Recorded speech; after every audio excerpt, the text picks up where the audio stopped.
Yo, what's going on guys, Camille here. In this video I'm going to be showing you guys how to build Ningguang as a main DPS or burst DPS. So yeah, without further ado, please don't forget to leave a like, subscribe to the channel, and let's begin. Alright, so first of all, as I said, she has two main builds, a main DPS build and a burst DPS build. It's pretty simple like any other character. As a main DPS, she's going to be doing damage with her auto attacks, and obviously she's going to be doing damage also with her elemental skill and burst. With a burst DPS build, she's going to be doing damage only with her elemental burst. So for her talent priorities for a main DPS build, you want to upgrade your auto attacks first, and then you want to upgrade your elemental burst and then your elemental skill. For a burst DPS build, you want to upgrade your elemental burst and then your elemental skill. Your auto attacks are not really going to be necessary at all, so you can just completely leave them, or maybe you can upgrade them to like level 6 or something and then leave them.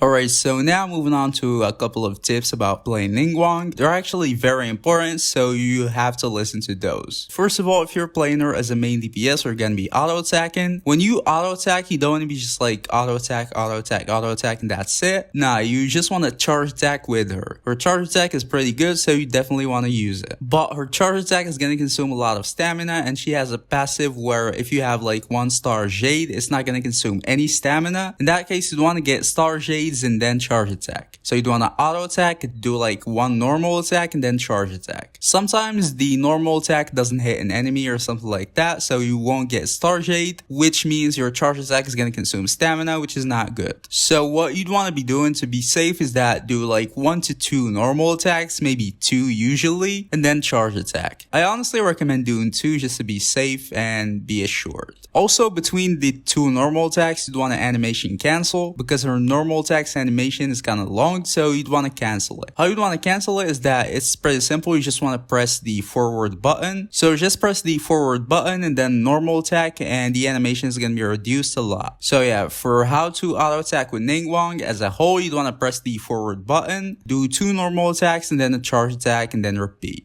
Second tip is you'd always want to use your elemental skill just right before your elemental burst. First of all, because when you walk in through the screen, it's going to give you a geo damage bonus. So obviously it's going to make your elemental burst a lot stronger. And also it's basically going to double your elemental burst damage. Because when you do your elemental burst, when your Jade screen is up, the elemental burst is going to consume the Jade screen and you're going to fire up like 12 stars instead of 6. And that's going to result in double of the damage. So you'd always want to make sure you do your screen, walk through it, and then do your elemental burst. Also, the last tip is that if you have C2 Ningguang, you're gonna have 2 Jade screen charges, and the thing is you'd want to wait before you cast the second Jade screen. So I see a lot of people just doing the Jade screen, walking through it, doing the burst, whatever, and then immediately doing the second Jade screen. The problem with this is that the Jade screen is gonna have like a internal cooldown about generating energy, so when you do the second Jade screen, you're not gonna gain any energy. So usually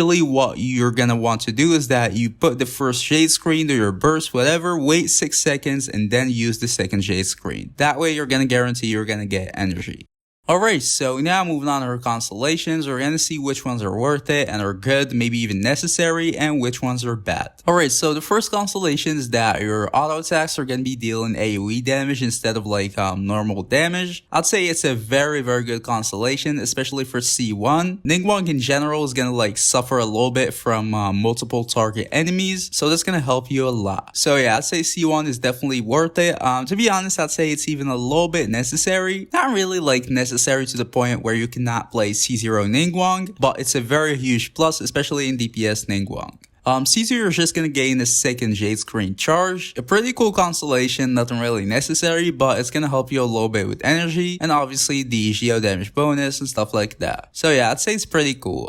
Especially for C2, it's pretty cheap. I'd say it's pretty good. C3 is gonna increase the levels of your elemental burst. For a burst DPS Ningguang, it's gonna be very good. And even for a main DPS Ningguang, it's gonna be pretty decent. So yeah, C3 I'd say is pretty good too. C4 is gonna increase the other characters' elemental resistance. It's kind of whatever. You don't really need that at all, so yeah, I'd say C4 is not really worth it. C5 is going to increase the levels of your elemental skill. I'd say it's not really worth it too, especially for C5. It's kind of expensive, so yeah, it's not really that important. C6 is basically, it's going to give you 7 stars or rocks, you can say, after you use your elemental burst, so you're going to charge attack with them and you're going to be dealing a lot of damage. It's basically just like a mini burst. That's going to result in a lot of damage. It's definitely going to increase your DPS potential a lot. But yeah, I wouldn't say it's necessary at all. It's nothing like super necessary. So yeah, I would say C6 is good, but not really like necessary or worth it in my opinion. So yeah, that's it for Constellations. If I was you, I'd probably go for like C1 or C2 and that's it.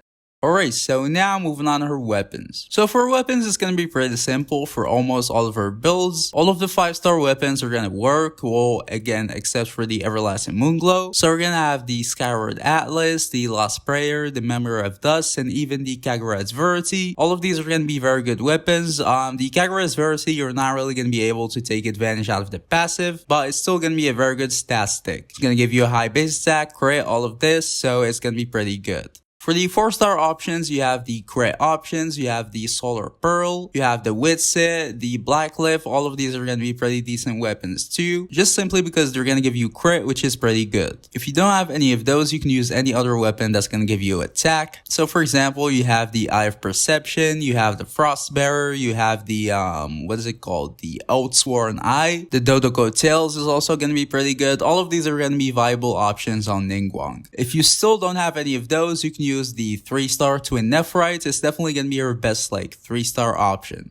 Now moving on to her artifact sets. So for her artifact sets, unfortunately Ningguang still doesn't have like a full dedicated set. You're still gonna need to use 2 pieces, so we're gonna use a 2-piece Archaic Petra and any like attack 2-piece, either the Gladiators, Shimenuas, whatever, any attack 2-piece. Or you can use a 4-piece Retracing Bolide. This is gonna work too if you have a Shielder with Ningguang, which you should. If you're using her as a burst DPS, you can use a 2-piece Archaic Petra and then a 2-piece Noblesse is going to be pretty good too. But yeah, this is basically all of her artifacts. She still doesn't have like a full 4-piece.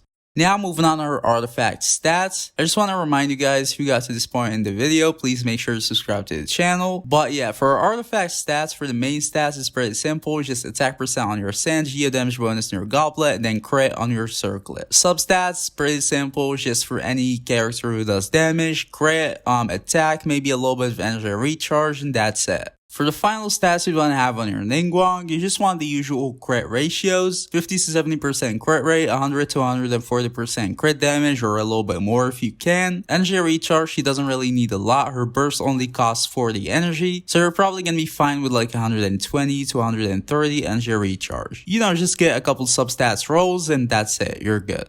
Now, finally, moving on to her team comps. So for her team comps, starting off with her main DPS teams. When you have Ningguang as a main DPS, you want a couple of things. First of all, you definitely want the Geo Resonance. The Geo Resonance is going to be good on almost any Geo character, and she's a Geo main DPS, so you want a Geo Resonance on your team. And obviously, for the Geo Resonance to work, you're going to need a Shielder on your team. That's basically it, really. She also scales pretty well with attack, so any characters who give attack buffs or can provide you with attack somehow are going to be pretty valuable. But yeah, that's about it really.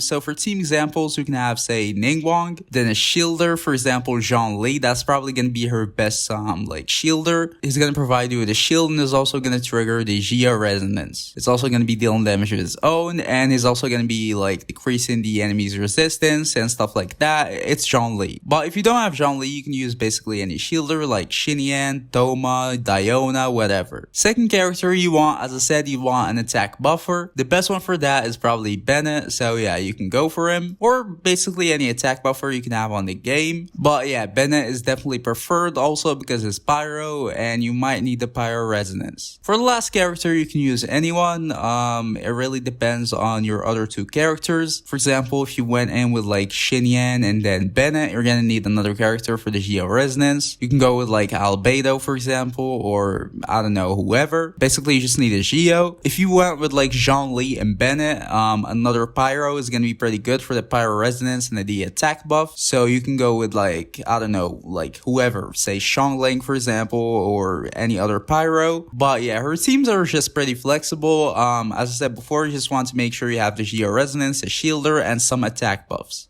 For burst DPS teams, it's also kind of the same. The only difference is that you don't want to really build in a team like focus around her as a burst DPS. You'd want to build a team around your main DPS character. But the main DPSs she works with are generally going to be in similar teams to what Ningguang needs in the first place. So yeah, for example, just as an example like that, let's say Noelle as a main DPS, or Ito for example, or any Geo main DPS, then Ningguang as a burst support or burst DPS.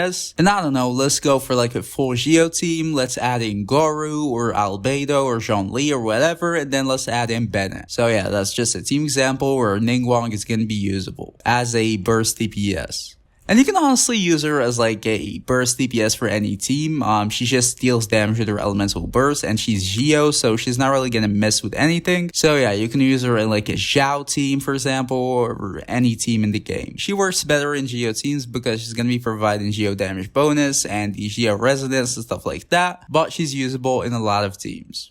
So yeah, that was the video guys. If you enjoyed it, again, please subscribe to the channel and leave a like. If you want to say anything, leave it in the comments, and see y'all in the next video. Peace.